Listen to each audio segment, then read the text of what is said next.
കഴിഞ്ഞ വീഡിയോയിൽ ഞാൻ പറഞ്ഞിട്ടുണ്ടാവും ഞാൻ വങ്കട എന്ന് പറഞ്ഞൊരു ഫിഷ് വാങ്ങിയിട്ടുണ്ട്. അപ്പം ഇന്ന് ആ ഒരു ഫിഷാണ് കേട്ടോ കറി വയ്ക്കാൻ പോകുന്നത്. ഞാൻ ലൈഫിൽ ഫസ്റ്റ് ടൈമാണ് കേട്ടോ ഈ ഒരു ഫിഷിനെ കുറിച്ച് കേൾക്കുന്നതും വാങ്ങുന്നതും. ഈ ഒരു ഫിഷ് വേറെ വല്ല പേരിലാണോ എൻ്റെ നാട്ടിൽ അറിയപ്പെടുന്നതെന്ന് എനിക്ക് അറിഞ്ഞുകൂടാ. അപ്പം നമുക്ക് എന്തായാലും കറി വയ്ക്കാൻ സ്റ്റാർട്ട് ചെയ്യാം. അതിനായിട്ട് ഈ കാണുന്ന ഇൻഗ്രീഡിയൻസ് എല്ലാം നമുക്ക് നല്ലപോലെ അരച്ച് പേസ്റ്റ് ആക്കി ഞാനിവിടെ ട്രൈ ചെയ്യാൻ പോകുന്നത് യൂട്യൂബിൽ കണ്ടുള്ള ഒരു റെസിപ്പിയാണ്. ഒരു പ്രാവശ്യം ഈ ഒരു റെസിപ്പി വെച്ചിട്ട് ഞാൻ അയിലക്കറി ഉണ്ടാക്കി എനിക്ക് ഭയങ്കരമായിട്ട് ഇഷ്ടപ്പെട്ടു. ഞാൻ വിചാരിച്ചു ഈ ഒരു ഫിഷ് നമുക്ക് ഇതേപോലെ തന്നെ വെക്കാം. അതേ ഞാൻ ആ ഇൻഗ്രീഡിയൻസ് ഒക്കെ അരച്ച് നല്ല പേസ്റ്റ് ആക്കി എടുത്തിട്ടുണ്ട്. അതിന്റെ കൂടെ തന്നെ കുറച്ച് കുടമ്പുളി ഞാൻ വെള്ളത്തിൽ ഇതുപോലെ സോക്ക് ചെയ്യാൻ വെച്ചിട്ടുണ്ട് കേട്ടോ. ഇനി നമുക്ക് നമ്മുടെ കുക്കിംഗ് സ്റ്റാർട്ട് ചെയ്യാം. ഞാനിപ്പോൾ അടുപ്പ് ഓൺ ആക്കിയിട്ടില്ല കേട്ടോ. അടുപ്പ് ഇതെല്ലാം മിക്സ് ചെയ്തതിന് ശേഷം ഓൺ ആക്കിയാൽ മതി. ആദ്യം തന്നെ നമ്മൾ അരച്ച് വെച്ച അരപ്പ് നമുക്ക് ചട്ടിയിലോട്ട് ആക്കി എന്നിട്ട് മിക്സി കഴുകിയിട്ടുള്ള വെള്ളം കൂടെ അതിൽ ഒഴിച്ചു കൊടുക്കും. എന്നിട്ട് അതിലോട്ട് നമ്മൾ ഓൾറെഡി സോക്ക് ചെയ്ത് വെച്ചിട്ടുള്ള കുടമ്പുളിയും അതിന്റെ വെള്ളം കൂടെ ആഡ് ചെയ്ത് കൊടുക്കും. അതിലോട്ട് കുറച്ച് കറിവേപ്പില ഞാൻ ആഡ് ചെയ്ത് കൊടുക്കുന്നുണ്ട്. പിന്നെ ആവശ്യത്തിനുള്ള ഉപ്പ് ആഡ് ചെയ്ത് കൊടുക്കും. പിന്നെ കുറച്ച് വെളിച്ചെണ്ണയും കൂടെ ഒഴിച്ചു കൊടുക്കുന്നുണ്ട് കേട്ടോ. എന്നിട്ട് ഇതെല്ലാം നല്ലപോലെ ഒന്ന് മിക്സ് ചെയ്ത് കൊടുക്കാം കേട്ടോ. ഇത്രയും ചെയ്തതിന് ശേഷം നമുക്ക് അടുപ്പ് ഓൺ ആക്കാം കേട്ടോ. അടുപ്പത്ത് വെച്ച് ഒരു 5 മിനിറ്റ് കഴിയുമ്പോൾ ഇതൊന്ന് ചെറുതായിട്ട് ചൂടായിട്ടുണ്ടാവും.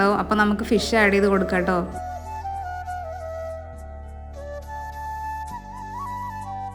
ഫിഷൊക്കെ ആഡ് ചെയ്തതിന് ശേഷം ജസ്റ്റ് ഒന്ന് തവി വെച്ചൊന്ന് മിക്സ് ചെയ്ത് കൊടുത്തിട്ട് നമുക്ക് അടച്ച് വെച്ചിട്ട് ഒരു 10 മിനിറ്റ് വേവിച്ചെടുക്കാം കേട്ടോ. ഇതൊന്ന് വെന്ത് കഴിഞ്ഞിട്ട് നമ്മൾ ആ മൂടി തുറക്കുമ്പോൾ വരുന്നൊരു സ്മെല്ലുണ്ട്, നല്ല അടിപൊളി സ്മെല്ലാണ്. ഇതെല്ലാം ഇതുപോലെ വെന്ത് കഴിഞ്ഞതിന് ശേഷം നമുക്ക് ഇതിലോട്ട് കുറച്ച് ചെറിയ ഉള്ളി ഇതുപോലെ ചെറിയ കഷ്ണങ്ങളായിട്ടൊന്ന് ആഡ് ചെയ്ത് കൊടുക്കാം കേട്ടോ. 2 മിനിറ്റും കൂടെ നമുക്ക് അടച്ച് വെച്ചൊന്ന് വേവിച്ചെടുക്കാം കേട്ടോ. അത്രയേ ഉള്ളൂ, നല്ല അടിപൊളി ടേസ്റ്റിലുള്ള ഫിഷ് കറി റെഡി ആയിട്ടോ. അപ്പോൾ ഇൻഗ്രീഡിയൻസിൻ്റെ ഡീറ്റെയിൽസ് വേണമെന്നുണ്ടെങ്കിൽ ജസ്റ്റ് ഒന്ന് കമൻറ്റ് ചെയ്താൽ മതി കേട്ടോ. അപ്പോൾ എല്ലാവരും ട്രൈ ചെയ്ത് നോക്കുക. Okay, by.